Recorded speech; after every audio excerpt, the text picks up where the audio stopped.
And we do so hope that you will call us and get this book, this wonderful classic by New York Times best-selling author and pastor in Manhattan of Redeemer Church, The Reason for God, Tim Keller, Belief in the Age of Skepticism. And to help us go a little deeper, what a delight to have Nathan Betts with us from the Ravi Zacharias International Ministries.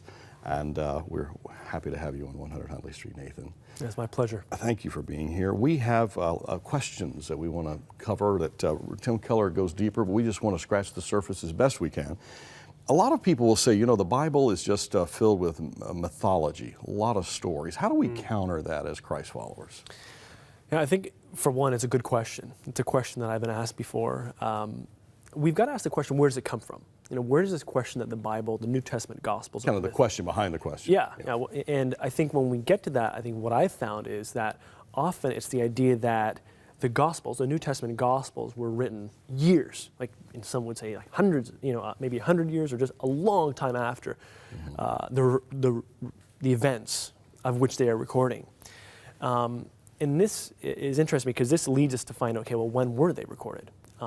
If they were written, years and years after Christ was actually here on earth, then it actually raises the probability level of actually these guys making up stories and just creating, as people would say, myth or legend.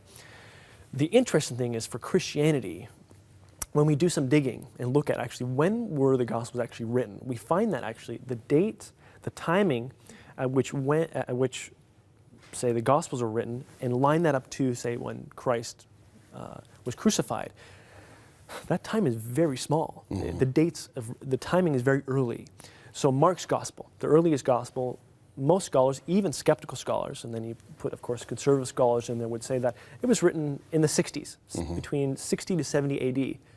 You'd put that there and mark it for 1 second, then look at Christ's crucifixion.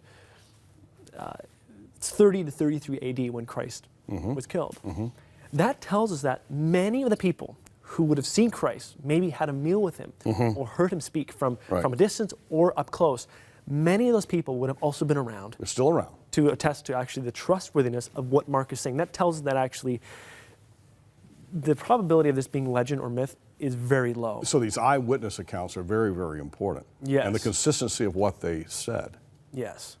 Yeah. And Luke is citing, he's talking to eyewitnesses. He's telling, look, I'm giving you an eyewitness account. Mark's Gospel is actually citing people so that his readership would actually be able to say, oh, I'll talk to this person. I'll go talk to this person because these are people that I know, they were there, and they can attest to actually what's going on. If you would like to go a little deeper in this, and really say a whole lot deeper, what Nathan's been talking about here really reflects some of the great content in Tim Keller's book. We hope that you'll write us and that you will get this today, The Reason for God. And by the way, Nathan, who's a wonderful apologist, great communicator, as you can tell, he and some of his team members are going to be at the People's Church for a seminar entitled Big Deal Questions. Big Deal Questions. It's January 24th, this coming January 24th, and you can find out more at bigdealquestions.com.